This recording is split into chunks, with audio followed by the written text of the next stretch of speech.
Bonjour à toutes et à tous. Comme chaque jour, je vous offre le monde, tout simplement. Invitation voyage, c'est parti. Escale prévue au Maroc aujourd'hui, en particulier à Casablanca, la ville d'un groupe qui a ému la jeunesse marocaine des années 70, Nas El Riwan, les Rolling Stones de l'Afrique. Des instruments traditionnels, des rythmes qui conduisent à la transe comme celle des Gnawa, et des textes au sens caché qui bousculent le pouvoir en place. Nous serons avec deux de ses membres dans quelques instants. Ensuite, nous irons dans le sud de la Belgique, dans les Ardennes, une région forestière avec des vallées encaissées, bref, pas terrible pour y déployer une armée. Eh bien, c'est justement parce que les Alliés ne l'avaient pas assez protégé qu'Hitler y tente son barreau d'honneur en 1944. Nous reviendrons sur cette bataille qui a laissé des cicatrices indélébiles dans la région.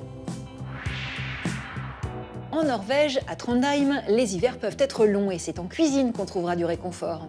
Au menu de papilles, du cabillaud tout juste poêlé, qu'on servira avec des œufs de skrei, le caviar norvégien si vous préférez. Et pour accompagner le tout harmonieusement, du chorizo grillé, des petites pommes de terre et des épinards.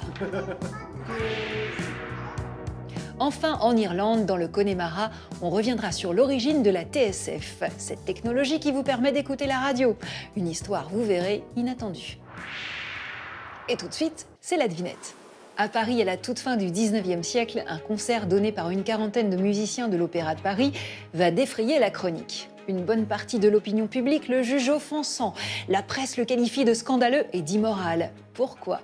Vous aurez la réponse en fin d'émission, mais pour le moment, c'est avec d'autres musiciens qu'on a rendez-vous. Des garçons dans le vent qui ont secoué le Maroc des années 70, avec un groupe formé à Casablanca, Nas El Riwan, notre inspiration. Ce sont des chansons qui racontent la souffrance de l'homme pauvre et ses tourments quotidiens. Nous avions découvert quelque chose qu'on appelait la chanson du peuple. Ces mots sont ceux de Larbi Batma, membre fondateur d'un groupe de jeunes rockers devenu légendaire, Nas El Riwan. À partir des années 60, tandis que le Maroc est investi par les artistes de la Beat Generation, qui vagabondent de Tanger à Essaouira, eux inventent un son nouveau. Ils révolutionnent la scène musicale marocaine et inscrivent à jamais leur voix dans la mémoire collective. Ils nous ont laissé tant de souvenirs. Ils ont interprété tant de belles chansons. Les membres du groupe Nas El Riwan ont éveillé en nous quelque chose de profond. Et ils ont laissé une empreinte immense dans nos vies.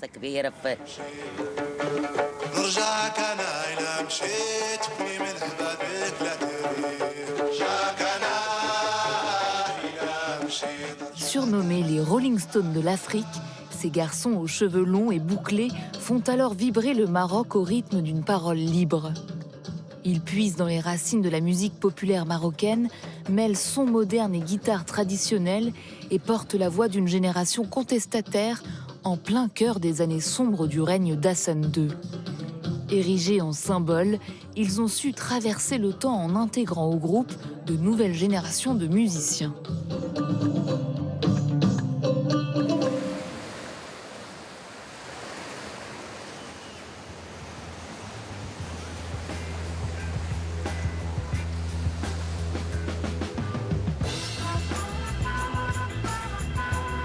Au début des années 60, Casablanca est en pleine mutation culturelle.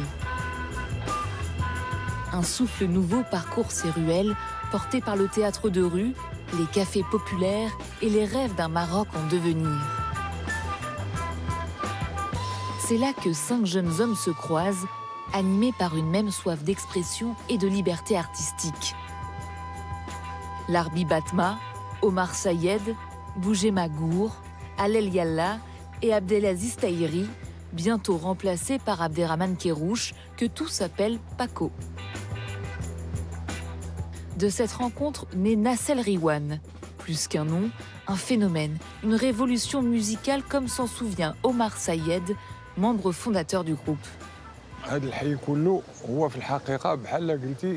Ce quartier, c'était un petit Maroc en miniature. On l'appelait les carrières centrales, parce qu'il y avait là de nombreuses usines et que des gens affluaient de tout le pays pour y chercher du travail. Ce qui était frappant, c'était cette incroyable diversité.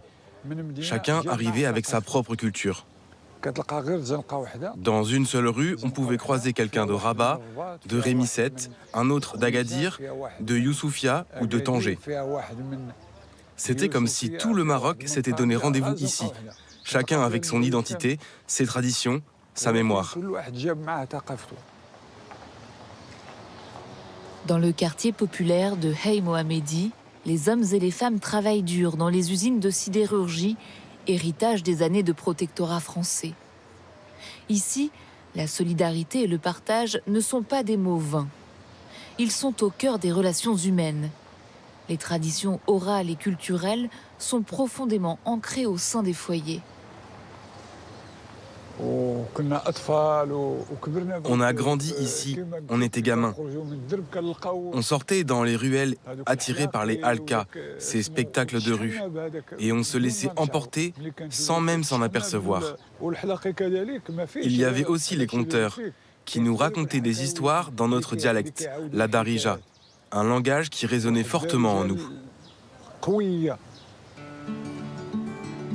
Avec très peu de moyens, les jeunes Casablancais se débrouillent comme ils peuvent pour répéter leurs chansons, parfois dans des lieux inattendus, comme cette arrière-boutique d'un tailleur.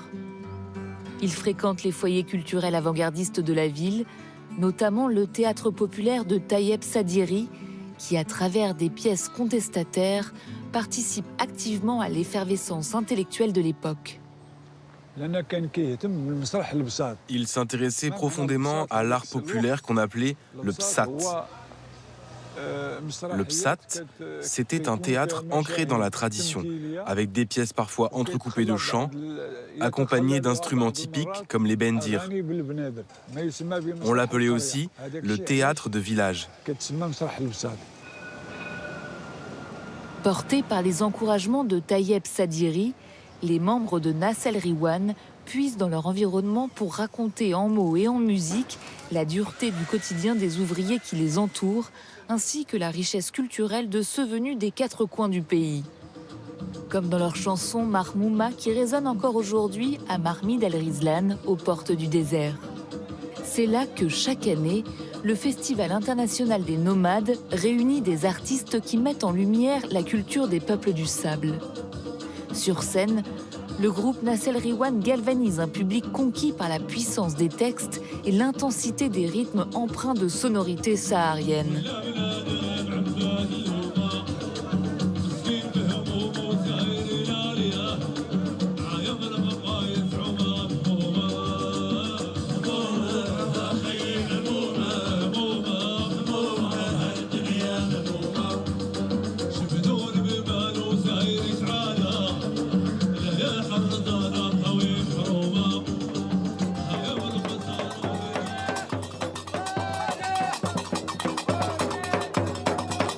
En puisant dans les racines musicales du pays, nourri par un riche brassage culturel, le groupe ouvre de nouvelles voies. En pleine époque hippie, leur musicien virtuose, Paco, apporte une dimension inédite grâce à son initiation Gnawa, une pratique spirituelle mêlant rythmes hypnotiques, chants sacrés et trans rituels transmises depuis des siècles à Marrakech. Comme ici, sur la place Djema El Fna. La place où nous nous trouvons réunit une grande diversité d'expressions culturelles. Musique gnawa, art aïssaoui, l'art des contes populaires, et bien d'autres formes issues du patrimoine vivant du pays. L'art gnawa, aux origines subsahariennes, a été transmis par les descendants d'esclaves issus de la traite négrière. Dans les ruelles de Marrakech, cette tradition se retrouve à chaque coin de rue. Comme dans cette boutique consacrée aux instruments marocains anciens. Avec ses sonorités envoûtantes et ses gammes profondes, le gembri a apporté bien plus qu'une valeur ajoutée à la musique de Nas El Riwan. Il en est devenu une composante essentielle. C'est un instrument central dans leur univers.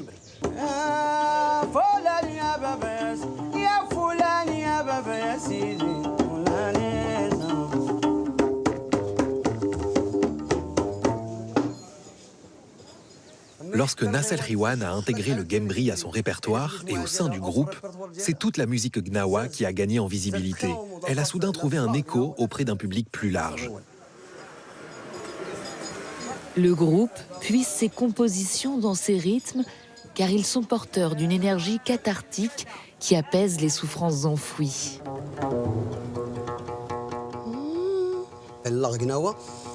Lorsqu'on écoute cette musique, on est embarqué dans un voyage progressif.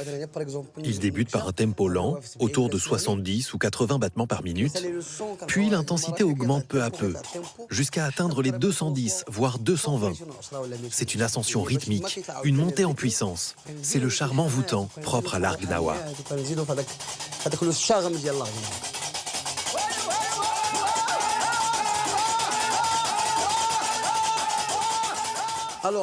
Ce motif rythmique constitue la base fondatrice de cet art. Les membres de Nassel Riwan s'en sont réappropriés les codes, y intégrant leurs propres instruments modernes et des paroles originales.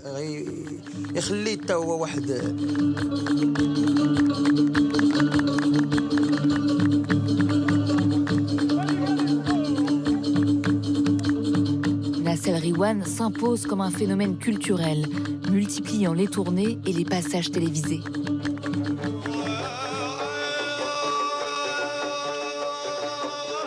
Malgré leur succès, à la fin des années 70, les jeunes rockers restent profondément attachés à leurs racines et pleinement conscients du contexte politique qui les entoure.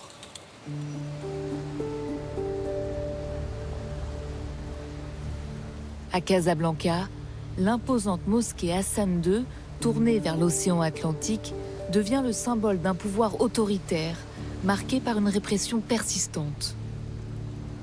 Depuis l'indépendance en 1956, le royaume est traversé par de fortes tensions politiques et de vastes mouvements de contestation, notamment dans la capitale économique, comme le raconte Reda Bahassou, auteur d'un ouvrage consacré à Nassel Riwan.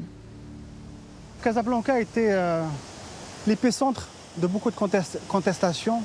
Ça a commencé déjà en 1965 avec des révoltes impulsées par le syndicat étudiant. La foule fut littéralement mitraillée depuis un hélicoptère par le général Ofkir.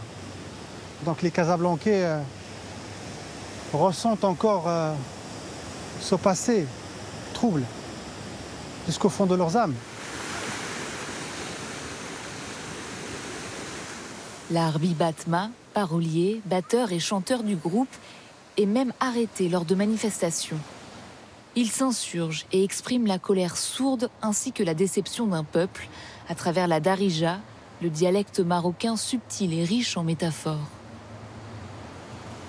Le sens de Nassel Riwan n'est pas audible à la première écoute. Il faut écouter à plusieurs fois en fait pour saisir le sens et pouvoir lire entre les lignes. À mon sens, il faut vraiment revenir à la darija de l'époque de Casablanca, à ce moment précis où la langue a pris sa coloration pour s'imprégner absolument du sens. Dans cet état des choses, il y a la chanson Yajmel, c'est le chamelier. Une chanson dans laquelle ils invitent Hassan II de ménager un petit peu le peuple et de museler ces sbires en fait, qui répriment. Yajmel, Rab Jmel, Kalina. Chamelier, retiens tes chameaux. Et toi, tu viens, le chamelier, pour nous dire ce que nous devons faire. Nous sommes au-dessus de tout ça. À la première écoute, si on n'est pas averti, on ne sait pas à quoi se refaire le chamelier. Ça peut être tout le monde, en fait, le chamelier. Si on situe le contexte, ça peut être que le pouvoir, en fait. Et quand on la censure, il faut avoir du courage pour l'époque d'oser envoyer ses flèches à Hassan II, qui était un souverain qui se réclame de droit des vins. Cette chanson, elle me va droit au triple. Et pour moi, Nassel Riwan, ils ont osé dire ce que tout le monde pensait tout bas, finalement. Au fil des années, plusieurs membres du groupe sont remplacés. Certains sont décédés, d'autres se sont éloignés. Pourtant, Nassel Riwan poursuit son chemin, rassemblant de nouveaux musiciens, parmi lesquels des membres de la famille, comme Rachid, le petit frère de l'Arbi Batma. Nassel Riwan, ce ne sont pas seulement des personnes, C'est un état d'esprit, un esprit qu'il faut préserver dans toute son authenticité, son identité et sa simplicité. Nas El Riwan, Laharbi, Boujmi, Omar, ce ne sont pas que des noms, ce sont des âmes. Et quand je partirai, quelqu'un d'autre prendra le relais. Pour que ce groupe reste unique au monde, il aura traversé 54 ans. Et j'espère qu'il continuera à durer encore. Qui sait, peut-être pendant des siècles.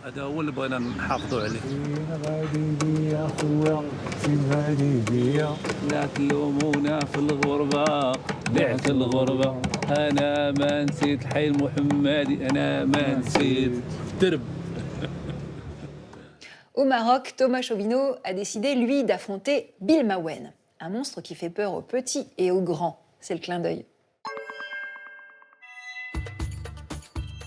Il fait un peu peur. Et c'est le but. Avec sa peau de mouton ou de chèvre, ses sabots qui tombent, son masque qui n'a rien à envier à Alien, et son bâton qu'on n'a pas très envie de tâter, c'est Bill Mawen, un genre de père fouettard de l'Atlas marocain qui ressort une fois l'an, à peu près en même temps que l'Aïd el-Kébir, la plus grande des fêtes musulmanes.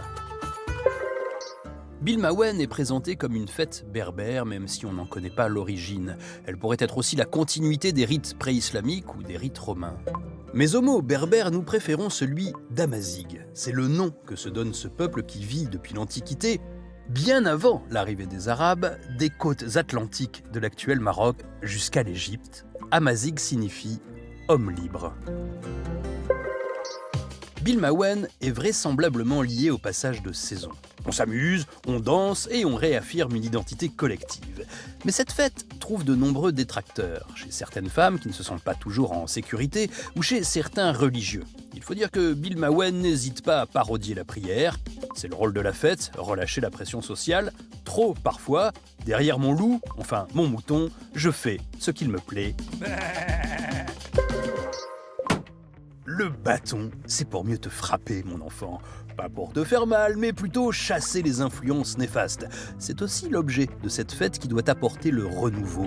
Les grands également ont droit à leur petite claque pour leur remettre les idées en place. Sous le déguisement, en général des hommes, mais aujourd'hui, quelques filles aussi endossent le costume. Bill Mawen au Maroc, c'est Krampus en Autriche, Koukéri en Bulgarie qui chasse les mauvais esprits, ou Hombre del Saco en Espagne qui glisse dans son sac les marmots passage. Elles sont nombreuses les figures qui souvent font peur aux gosses. Avec tout ça, ils ont intérêt à se tenir à carreau. La bataille des Ardennes, voilà ce qui va nous amener en Belgique maintenant. Une offensive allemande dont certains habitants qui étaient enfants à cette époque se souviennent encore.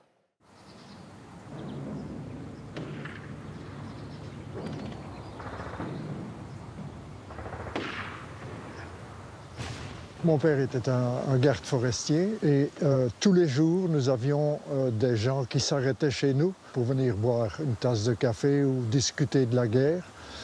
Et je me souviens encore très distinctement que c'était un dimanche. Ils étaient en train de discuter, disant « il paraît que les Allemands vont revenir ». Et à peine cette conversation était-elle terminée qu'un premier obus est tombé. Tout le monde s'est regardé, on s'est dit « c'est vrai, ils vont revenir ». Et ça, je m'en souviens comme si c'était hier. C'était à la mi-décembre 1944. Henri n'avait pas encore 9 ans et la rumeur ne s'était pas trompée. Près de 4 mois après avoir été repoussés par les Alliés, les troupes d'Hitler étaient de retour dans les Ardennes. Cette sombre page de l'histoire a laissé une empreinte indélébile sur cette région du sud de la Belgique, au point que sa mémoire y demeure partout présente, comme gravée dans son identité. Il y a 81 ans, le calme de la campagne ardennaise est brisé par le fracas des obus et le combat des hommes. Ultime sursaut de la barbarie nazie, l'offensive des Ardennes incarne la tentative désespérée d'Hitler de renverser le cours de la Seconde Guerre mondiale. À l'automne 1944, ses troupes, à bout de force, sont repoussées hors de Belgique. Mais le Führer s'obstine, espérant un retournement. Son objectif, prendre le contrôle du port d'Anvers, point névralgique du ravitaillement des forces alliées. Il choisit d'attaquer par les Ardennes, une région perçue même par les Belges comme difficile d'accès, reculée, peuplée de paysans vivant dans des fermes isolées ou de petits villages. Seules 4 divisions américaines y seraient alors déployées. Hitler décide de traverser les Ardennes, créant ainsi la surprise puisque cette région est une région forestière dans laquelle il y a de nombreuses vallées encaissées, il y a des collines, donc c'est une région qui est assez inhospitalière pour le déploiement d'une armée, particulièrement d'une armée blindée. C'est la raison pour laquelle cette partie du front est volontairement moins renforcée, il y a moins de troupes stationnées ici. Ce sont des divisions qui ont été fatiguées des combats précédents, mais aussi des divisions de Bleus qui viennent d'arriver en Europe depuis quelques semaines. Donc le front ardennais est dégarni. Hitler en est conscient également, et c'est pour ça qu'il veut créer la surprise en attaquant là où on ne l'attend pas. Sous la cime imposante des arbres séculaires, à l'abri des regards venus du ciel, ces troupes trouvent un camouflage idéal pour préparer dans le plus grand secret leur attaque éclair et inattendue. On approche ces fêtes de fin d'année, donc il y a une forme d'esprit d'insouciance. On a donc CGI qui se déguise en Saint-Nicolas, qui est donc le saint patron des enfants en Belgique, au Grand-Duché de Luxembourg, en Lorraine, etc. Et qui va distribuer des bonbons aux enfants de la localité. Ces images, elles témoignent vraiment bien de l'état d'esprit des troupes américaines qui étaient stationnées ici, juste avant l'offensive. Ils ne s'attendaient pas du tout à subir un tel choc. Le 16 décembre 1944, à 5h30 du matin, les forces allemandes lancent leur premier assaut. Le 19, elles sont déjà aux portes de Bastogne, un carrefour routier stratégique à quelques kilomètres du Luxembourg. En à peine 2 jours, 18 000 soldats américains se retrouvent encerclés, coupés du monde, la neige et le brouillard givrant, rendant au départ tout soutien aérien impossible. Pourtant, au cœur de Bastogne, une défense s'organise avec une détermination farouche, sous les ordres du général Macauliffe, envoyé en renfort. Ce moment de courage et de ténacité est devenu le récit fondateur de la ville, celui qu'elle transmet encore aujourd'hui à travers ses monuments et ses musées. Nous nous trouvons dans l'ancienne caserne militaire de Bastogne. Le général Macauliffe, qui était à la tête de la garnison encerclée de Bastogne, avait implanté son QG dans les caves même de ce lieu pour se protéger des bombardements allemands. Donc la décision des officiers américains a été d'installer tout ce qui est bureau, salle des opérations, salle de cartes, salle de communication, la salle avec les radios. Ces caves donc sont toujours comme à l'époque et sont préservées au patrimoine de Wallonie, accessibles au public. We're okay, Captain. The Jerrys are quiet in our area, but it seems to be kicking off on the west side of the perimeter. C'est également dans ces caves, le 22 décembre, que le général Macauliffe prononce des mots que Bastogne n'oubliera jamais.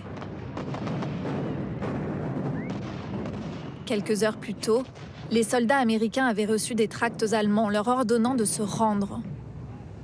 Lorsque le général Macauliffe va découvrir cet ultimatum, il va utiliser ce juron américain, il va s'écrier « Nuts, allez au diable ». C'est un message historique qui a été repris en fait 2 jours plus tard par un des officiers subalternes de Macauliffe. Ce dernier l'a raconté sur un pamphlet qui a été imprimé à des centaines d'exemplaires et distribué le jour de Noël tout au long du périmètre de Bastogne, dans les forêts, sur la ligne de front, et donc a boosté le moral des troupes.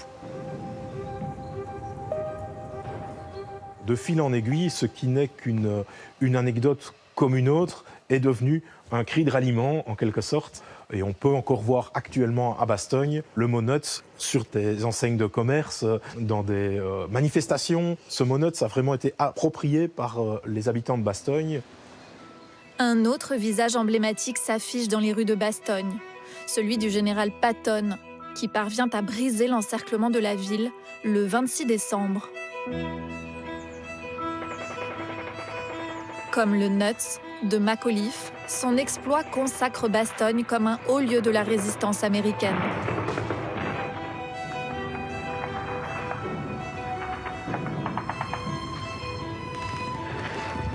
On est dans le vieux mythe du western américain avec cette garnison qui est encerclée par les Indiens et qui attend la cavalerie.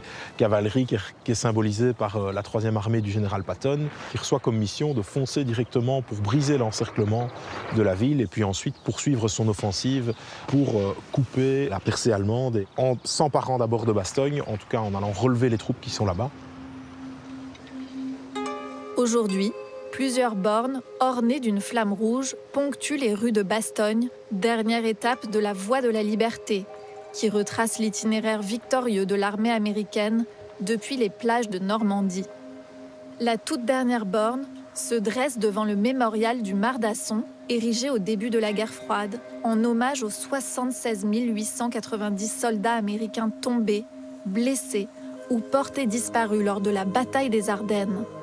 La première pierre a été posée le 4 juillet 1946, date symbolique bien évidemment pour les Américains, et de la terre de Bastogne a été symboliquement placée dans un coffret en ébène qui a été expédié jusqu'aux États-Unis et réceptionné par le président, terre où les combattants américains ont versé leur sang.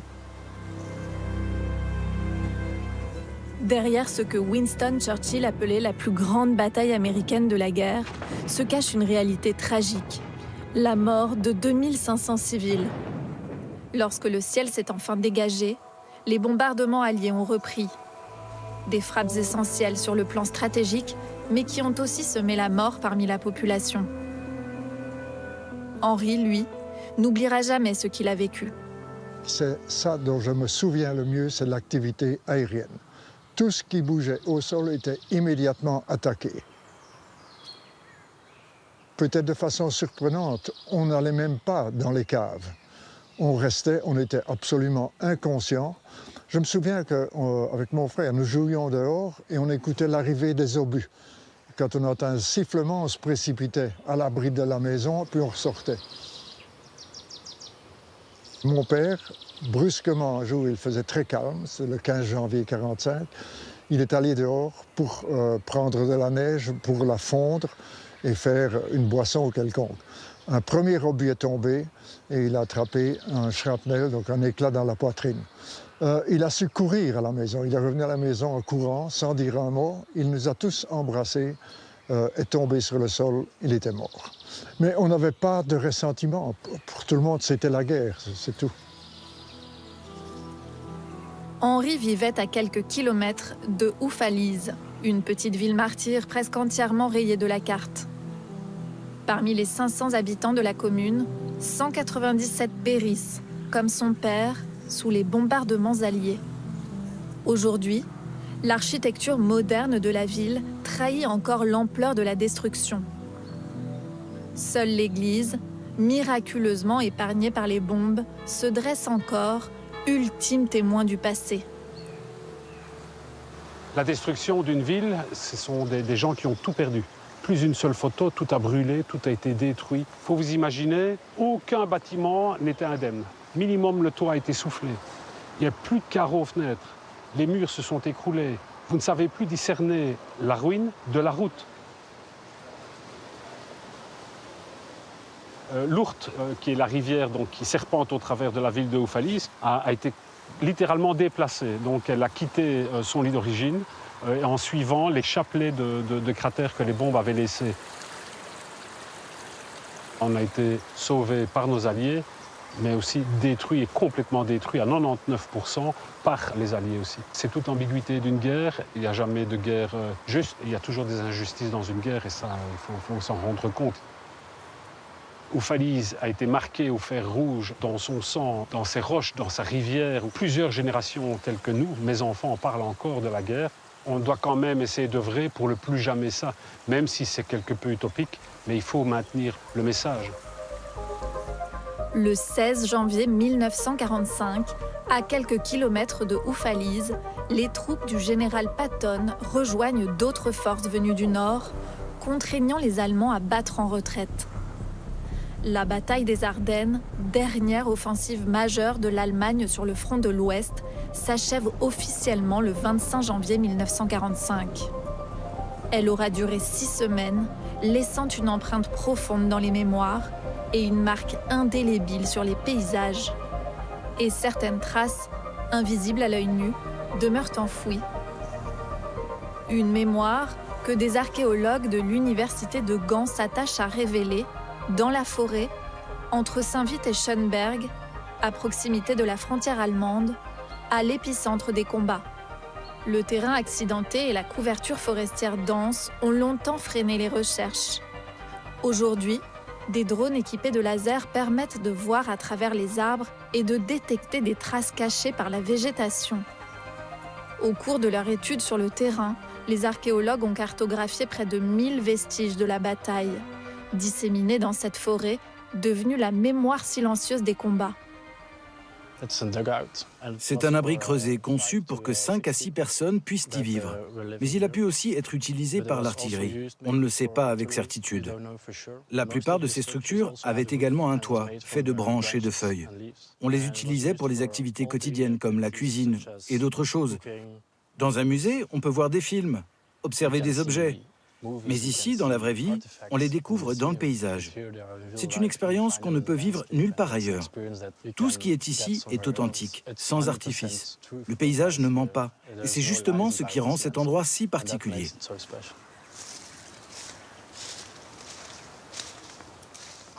Je pense que la protection et la transmission de cette mémoire doivent aller de pair, peut-être en concevant des parcours ponctués de panneaux d'information. Ainsi, chaque personne qui passe par ici pourra comprendre exactement ce qui s'est produit en ces lieux. Les personnes qui ont vécu la Seconde Guerre mondiale disparaissent peu à peu, les anciens combattants aussi. Et ces vestiges sont les seules traces physiques qui restent de ce conflit. C'est ce qui les rend si importants.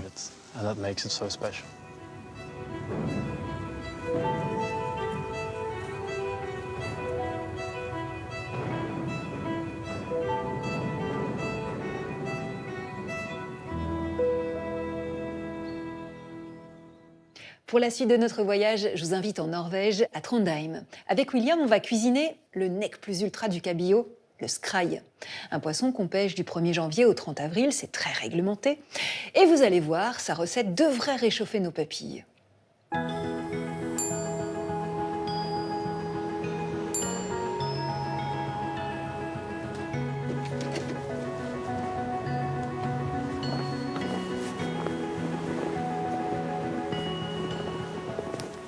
Une chose est sûre à propos de la Norvège et de cette partie de la Norvège, c'est que les hivers sont longs et rigoureux. Une grande partie de la cuisine nordique repose sur des techniques de conservation et de fermentation.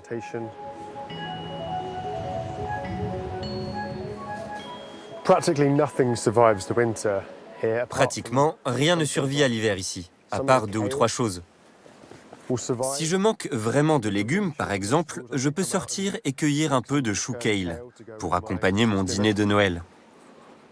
Il est bon. La Norvège est si peu connue. Lorsque j'ai rencontré ma femme, nous venions souvent ici, avant de nous y installer définitivement en 2010. C'est vraiment très exotique. On pourrait dire que les conditions en Norvège sont assez hostiles, ou qu'il est difficile de s'y habituer. Mais cela ne fait-il pas partie du défi?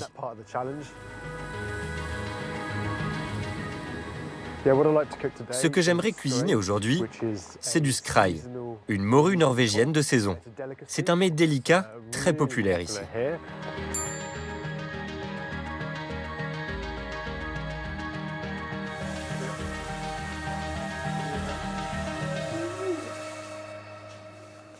Tu préfères Penny ou Pénélope?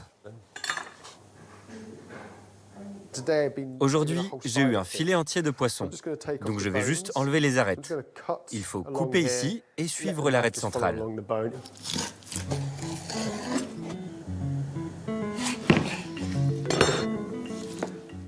Maintenant, préparons la sauce. Pour commencer, je vais faire suer des piments doux, un oignon et de l'ail. Et j'ajoute juste 2 tranches de pain blanc. Au final, je veux une sauce assez lisse, qu'il ne reste pas de morceaux d'oignon croquants. Et pendant ce temps, on va émonder des amandes. Normalement, si tu n'avais pas été là, j'aurais écouté le football à la radio. J'aime bien courir, jouer au football et faire du sport si j'en ai l'occasion. Lorsque tu te concentres sur quelque chose, ou que quelque chose demande un peu de concentration, ton esprit peut se débarrasser de tous les autres facteurs de stress. La cuisine est de cet ordre-là, je pense.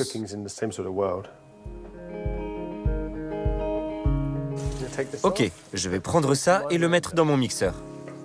On regarde ce que fait papa?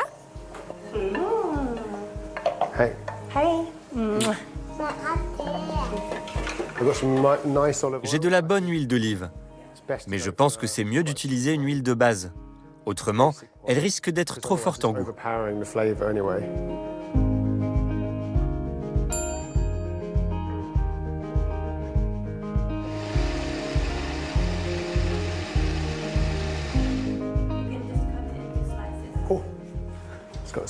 Ça envoie. Alors, ça y est, tu t'es habitué aux journalistes? Oui. Tu sais ce que cela veut dire en français? Ça veut dire oui, oui, oui, oui. Donc ça, ce sont les œufs de Skry, déjà cuits. On va les couper en tranches et les faire légèrement frire.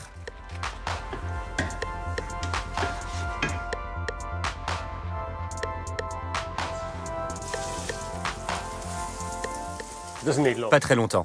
Il faut que ça croustille. Maintenant, beaucoup de beurre et une poêle bien chaude. Ce que je recherche avec ce poisson, c'est une cuisson à l'unilatérale, côté peau, et je vais juste l'arroser. Je ne connaissais pas le terme, mais c'est exactement comme ça que nous allons le cuisiner. Comment tu dis? Aluminière. Ok.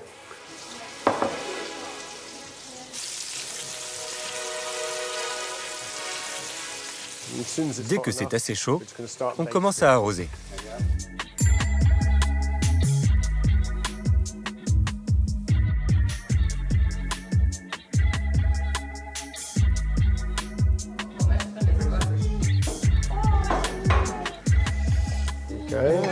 Merci. J'aime toutes les gastronomies, mais j'aime sa façon de cuisiner, car il prend des produits traditionnels et les rend un peu plus excitants. C'est toujours meilleur quand mon mari cuisine pour moi.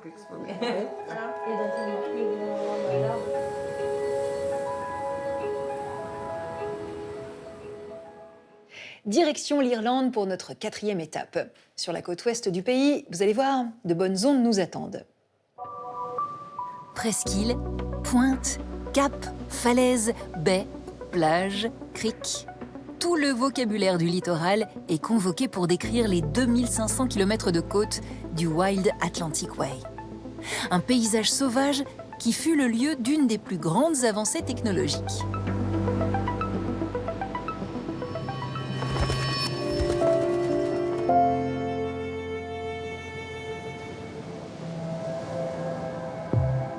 Danny Houlihan est guide et radio-opérateur amateur.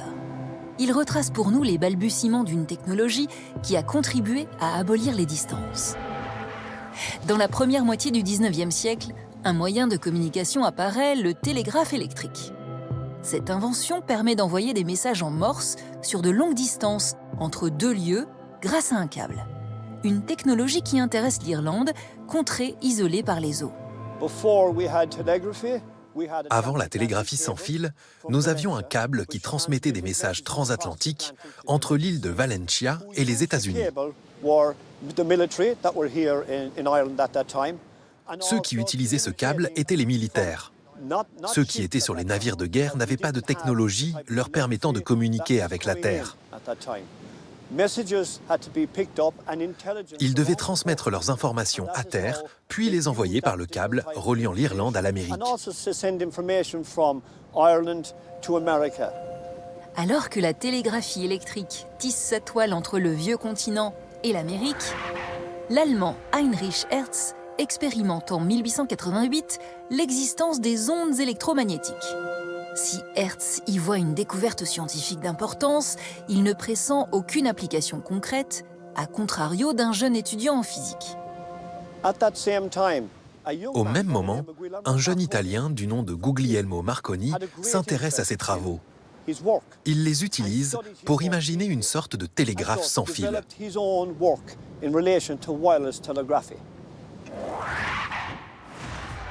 En 1895, Marconi, ayant fait la synthèse de différents travaux scientifiques, est prêt à conduire une expérience déterminante en Italie grâce à un nouvel appareil capable d'émettre des ondes hertziennes. À la Villa Grifone, c'était la première fois qu'un message était transmis à 2 km de distance. Après cette expérience, Marconi savait que son système de télégraphie sans fil allait être un succès. Et c'est là que tout a commencé. Guglielmo Marconi vient d'inventer la télégraphie sans fil, la TSF. Mais son intérêt pour cette technologie n'est pas purement scientifique, il est aussi commercial. L'inventeur propose ses services à l'État italien, qui refuse. C'est au Royaume-Uni qu'il trouve une terre d'accueil pour fonder en 1897 la Wireless Telegraph and Signal Company. Il réussit à passer un message sur 14 km, puis sur 51 km. Alors pourquoi ne pas voir encore plus grand ? Une station a transmis le premier message entre la Cornouaille en Angleterre et Terre-Neuve au Canada. Le message qui a traversé l'Atlantique était une lettre de l'alphabet. Et c'est comme ça que la télégraphie sans fil a commencé, selon un principe qui est encore utilisé aujourd'hui. Portée par les ondes radio, c'est la lettre S, 3 points courts qui parcourent les 3500 km séparant les deux stations. Une réussite. Mais le but de Marconi n'est pas d'envoyer seulement une lettre à la fois, mais bien des messages entiers. Pour cela, il lui faut une nouvelle station télégraphique plus puissante et plus proche de l'Amérique. Marconi a choisi un site dans le sud-ouest de l'Irlande qui ressemble un peu à cet endroit. Cette station était l'une des plus puissantes de Marconi.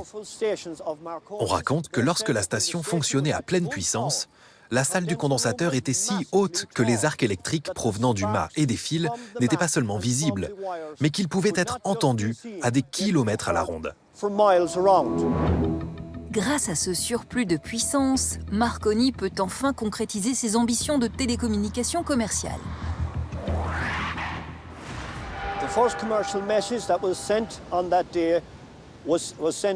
Le premier message à caractère commercial a été envoyé au New York Times. Et c'est écrit dans les livres d'histoire qu'en un seul jour, ils avaient réussi à transmettre plus de 1000 mots de l'autre côté de l'Atlantique. Mais la TSF n'a pas que des applications commerciales. Très vite, elle équipe les navires des marines marchandes et militaires qui, avant cela, étaient coupés du monde. Le code SOS en morse, qui veut dire « Save our ship », sauver notre navire, est inventé. Grâce à lui, 711 passagers du Titanic sont sauvés en 1912. Auréolé du prix Nobel de physique en 1909, l'inventeur cherche maintenant à envoyer des messages radiophoniques par la voix.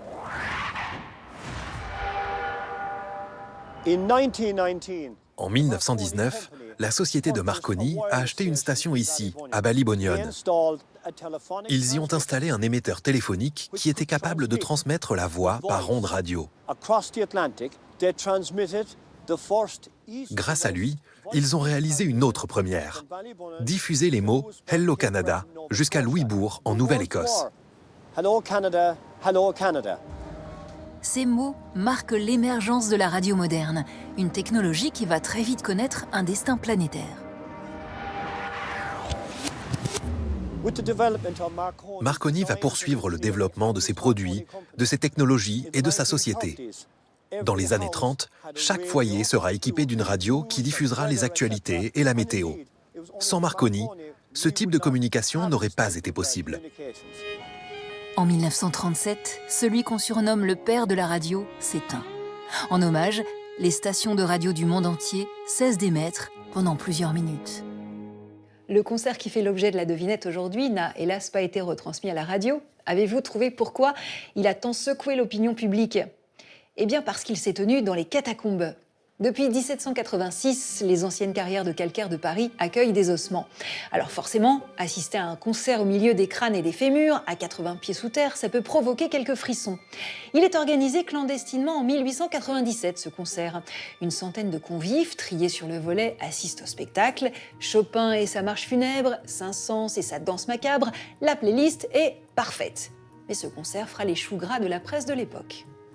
Aujourd'hui, des free parties sont organisées sous terre, mais les descentes restent totalement interdites, en dehors de la visite officielle. Bis bald.